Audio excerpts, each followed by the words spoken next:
जी नमस्कार।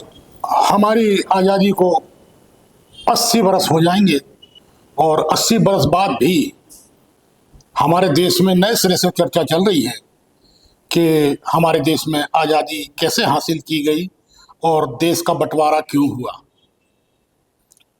ठीक बात है, बहस किसी पर कभी भी हो सकती है, लेकिन अगर हम थोड़ा पीछे चलें तो जब भारत अंग्रेजों से आज़ादी के लिए लड़ाई लड़ रहा था तो इसमें बहुत से ऐसे संगठन थे जो अंग्रेजों का साथ दे रहे थे और अंग्रेजों के लिए काम कर रहे थे और अंग्रेजों से सहायता ले रहे थे। और एक संगठन वो थे जो अंग्रेजों से हर हाल में लड़ रहे थे और किसी भी कीमत पर आज़ादी हासिल करना चाहते थे। ये सब संगठनों की अपनी अपनी राय थी और अपनी अपनी सोच थी और अपनी अपनी विचारधारा थी। लेकिन जब देश आज़ाद हुआ तो हमारे देश में ये राय बनी कि चाहे जिसने अंग्रेजों का साथ दिया हो, अंग्रेजों से सहायता ली हो और जिन्होंने अंग्रेजों के खिलाफ लड़ाई लड़ी हो और उस लड़ाई में आज़ादी हासिल की हो, अब हम सब बराबर हो गए हैं, क्योंकि हम सब देशवासी एक हैं और हमारा एक ही उद्देश्य आगे होना चाहिए कि हम अपने देश को कैसे आगे प्रगति के पथ पर आगे ले जाएं। लेकिन जिसकी जो भावना होती है और जिसकी जो विचारधारा होती है उससे वो कभी विलग नहीं हो सकता। कुछ ना कुछ ऐसे अंतर्मन में बना रहता है कि हम वो नहीं हैं जो हमें होना चाहिए था और वो क्यों है जो वो है। और यही चीज आज उन संगठनों को कसमसा रही है, परेशानी में डाल रही है कि हम उस स्थान पर क्यों नहीं हैं जहां पर वो लोग हैं जिन्होंने आज़ादी की लड़ाई लड़ी थी। उसमें अनेक तरह के प्रोपेगेंडे सामने लाए जा रहे हैं, नए नए साहित्य रचे जा रहे हैं, इतिहास को बदला जा रहा है, नया इतिहास गढ़ा जा रहा है। लेकिन इससे क्या सच्चाई छुप सकती है या इससे सच्चाई को दूर किया जा सकता है? ये किसी भी दशा में संभव नहीं है। जो सच है वो सच है। इतिहास को आप किसी भी तरह से लिख लें और कैसे भी पन्ने रंग दें, लेकिन वो सच्चाई से दूर नहीं हो सकते। अगर वो गलत हैं तो गलत ही माने जाते हैं और जो सच हैं वो सच ही माने जाते हैं। और देश की जो आज़ादी है हमारी, वो वर्तमान है कि उसे 80 बरस ही हुए हैं, क्योंकि 80 बरस में आज़ादी के समय पैदा हुए इंसान आज भी हमारे देश में जीवित हैं और उससे भी ज़्यादा उम्र के लोग जीवित हैं जो कुछ ना कुछ इतिहास बताने के लिए आज भी हमारे पास हैं। साहित्य तो अपनी जगह है, इतिहास अपनी जगह है, लेकिन वर्तमान में जिस तरीके से एक बार फिर से उस चीज़ को उठाकर कि ये कमियां थी और इस कारण हमारे देश का विभाजन हुआ, इसके लिए कौन जिम्मेदार है, इस पर चर्चा छिड़ी हुई है। तो ये हर इंसान को मानना पड़ेगा कि तात्कालिक परिस्थितियां होती हैं जिन पर तुरंत निर्णय की आवश्यकता होती है और अगर उस समय वो त्वरित निर्णय न लिए जाएं तो वो विकराल रूप धारण कर लेते हैं। विभीषिका सब होती है, विभाजन हमेशा दुखदायी होता है। अगर एक राज्य से दूसरा राज्य बनता है, दूसरे राज्य से तीसरा राज्य बनता है, तो वो भी दुखदायी होता है। वो भी हमारे देश के ही राज्य हैं, लेकिन वो बढ़ जाते हैं। कोई भाषाई आधार पर बढ़ जाता है, कोई क्षेत्रीय आधार पर बढ़ जाता है।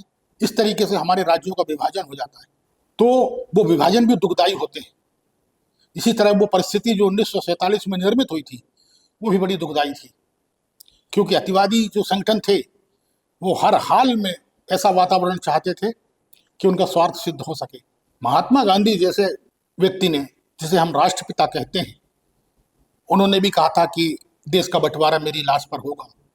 लेकिन जब उन्होंने देखा कि देश दंगों की आग में झुलस रहा है, लोग मारे काटे जा रहे हैं और रहना असंभव हो रहा है और देशवासियों के लिए ये चीज़ अब सहन कर पाना मुश्किल है, तब उन्हें भी अपने शब्दों को वापस लेना पड़ा था, क्योंकि परिस्थिति ऐसी थी और इस तरह की परिस्थितियों का निर्माण किया गया था।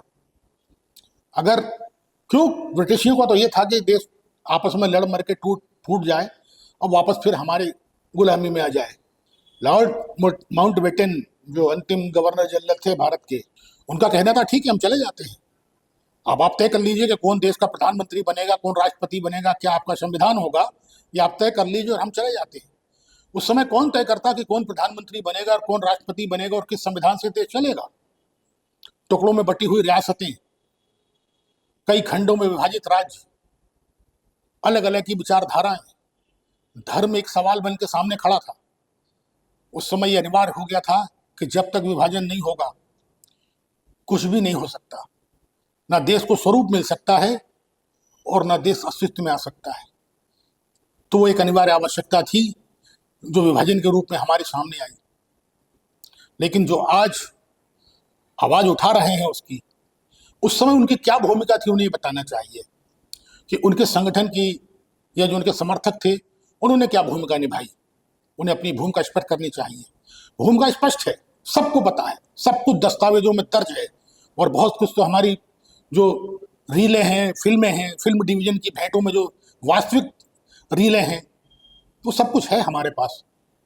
लेकिन जैसे हठ धर्मता कहते हैं ना, वो चीज आज आड़े आ रही है। हमें तुम्हें किसी भी हालत में गलत साबित करना है, क्योंकि अब हम सत्ता में हैं, तो हम तुम्हें गलत साबित करके ही रहेंगे। और आपके जितने भी अंदरूनी मामले हैं या पहले भी रहे हैं, उस पर हमारा पूरा दखल होगा, क्योंकि हम सत्ता में हैं और हमें अधिकार है ये सब करने का। तो ये उन्हें नहीं भूलना चाहिए कि जब देश आज़ाद हुआ था तो यही अगर देश में बनी हुई सरकारों ने पहले कर लिया होता तो फिर आप कहाँ होते, ये बताने की आवश्यकता नहीं है। लेकिन आपको भी अपना समझा गया और आपको मुख्य धारा में लिया गया। ये उस उच्च विचारों की महत्वता थी और उस हिमालय जैसे विचार थे जो आपको अपने साथ लेकर चलने को तैयार थे, जबकि आपकी सारी गतिविधियां और सारे कर्म सब पता थे। उसके बाद भी आपको गले लगाया गया कि कोई बात नहीं, अब हम आज़ाद हैं, अब हम एक हैं। आपके मन में जो भी रहा हो, जो भी आपकी विचारधारा हो, वो अपनी जगह है, लेकिन अब हम एक हैं। लेकिन उसके बाद जो संगठन की जो भावना रही हो वो कभी खत्म नहीं होती, और वो आज हमारे सामने आ रही है। और यही बात कि अगर ऐसा होता तो ऐसा होता, ऐसा होता तो ऐसा होता, वैसा होता तो ऐसा ना होता, जैसी बातें हमारे सामने लाई जा रही हैं, जिसका इतिहास से कोई संबंध नहीं है, जिसे वर्तमान परिस्थितियों से कोई संबंध नहीं है, उसका कोई सरोकार नहीं है। क्यों? क्योंकि इसका कारण ये है कि परिस्थितियां बनने के बाद जो इतिहास बनता है वो हमारे सीखने के लिए काम तो आता है, लेकिन वो कहीं वर्तमान नहीं बन सकता।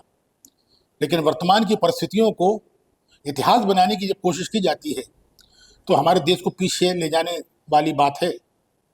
हमें जिन समस्याओं से आज लड़ना चाहिए, जिन पर हमें बात करनी चाहिए, उनको ना करके हमें पिछले दौर में लौटा कर हमें उसमें उलझाए रखने की जो आज चालबाजी चली जा रही है, ये देश के किसी काम की नहीं है। और ये हर इंसान को समझने की आवश्यकता है। साहित्यकारों को तो काम मिल गया कि उन्होंने अपने तरीके से भाटचारण किया और उनके समर्थकों को सत्ता का सुख मिल गया, सत्ता से कुछ हिस्सा था उसका बंटवारा हो गया, लेकिन आम देश के लोगों को इससे कोई फायदा नहीं है। लेकिन सवाल इस बात का है कि जितना भी हमारे देश में मीडिया है, अधिकांश उनमें से एक प्रकार से एक नैरेटिव चला रहा है, और वो नैरेटिव ऐसा है जो किसी के गले नहीं उतरता, लेकिन जबरदस्ती बार बार बार बार उसी चीज को दोहराकर जिस नैरेटिव को सही साबित करने की कोशिश की जा रही है, वो उल्टा वापस उतना ही आपके पास आ रहा है जितना आप उसे आगे ढकेलने की कोशिश कर रहे हैं। इससे होने वाला कुछ नहीं है। लेकिन चीज ऐसा सवाल है कि देश को मुख्य समस्याओं से दूर करके उस पर से ध्यान हटाकर इस तरीके के बातें सामने लाई जाएं कि जिससे देशवासी उलझे रहें और उसी बहस में लगे रहें। लेकिन ये बहुत कम समय के लिए हो सकता है, ज़्यादा समय के लिए नहीं हो सकता। आप इसे अधिक समय तक नहीं टाल सकते, और आपको एक दिन मुख्य समस्याओं पर आना ही होगा। आप किसकी कितनी भी निंदा कर लें, किसको कितना भी आप गाली बक लें, आप किसी के बारे में कितना भी कुछ कह दें और उसे कहें कि हमारे तो वेद वाक्य हैं, और उसके जवाब में अगर कोई व्यक्ति कुछ कहे तो उसे फिर आप अपशब्द कहें, उसे गाली कहें और तमय तरीके से उसे लज्जित करें और धिक्कारें। ये संकीर्ण सोच और छोटी मानसिकता और एक कहना चाहिए कि एक कमतरी विचारधारा कभी किसी को ऊंचा नहीं उठा सकती। सत्ता हासिल जिस तरीके से हुई है, जिन वादों को लेकर हुई है, जिन मुद्दों को लेकर हुई है, आपको उसके लिए काम करना ही होगा। इसके किए बगैर आप अधिक समय तक अपने आप को नहीं सरवाइव कर सकते, आगे नहीं ले जा सकते। आपको जनता की समस्याओं के बारे में सोचना होगा। जो होना था वो अतीत है, जो आवश्यकताएं वो वर्तमान है, और इन वर्तमान आवश्यकताओं के लिए आपको लड़ना होगा बनिवस्त अतीत से लड़ने के। तो बेहतर यही है कि जो संगठन और सरकार अतीत से लड़कर वर्तमान को छिपाना चाहती है, वर्तमान से दूर होना चाहती है, उसे वापस वर्तमान में आना होगा और जो वादे किए हैं उन पर काम करना होगा, उन्हें पूरा करना होगा, वरना जवाब देने के लिए जनता तैयार रहती है, जो कि वो अपने मत के आधार से, मत के अधिकार से हर 5 साल में देती है। बस यही एक बात है कि आप कितना भी नैरेटिव फैलाएं, कितना भी आप उसमें समय जाया करें, लेकिन आप मुख्य मुद्दे से मुंह नहीं मोड़ सकते। और वो जो मुख्य मुद्दे जब पीछे जाते हैं तो वो इतने विकराल रूप धारण करते हैं कि ये ध्यान रहे सरकार और सत्ता को कि वो विभाजन की विभीषिका से और कौन प्रधानमंत्री क्यों बना, कैसे बना, इससे ज़्यादा खतरनाक होते हैं। ये बात सरकार को हमेशा संज्ञान में रखनी चाहिए। धन्यवाद।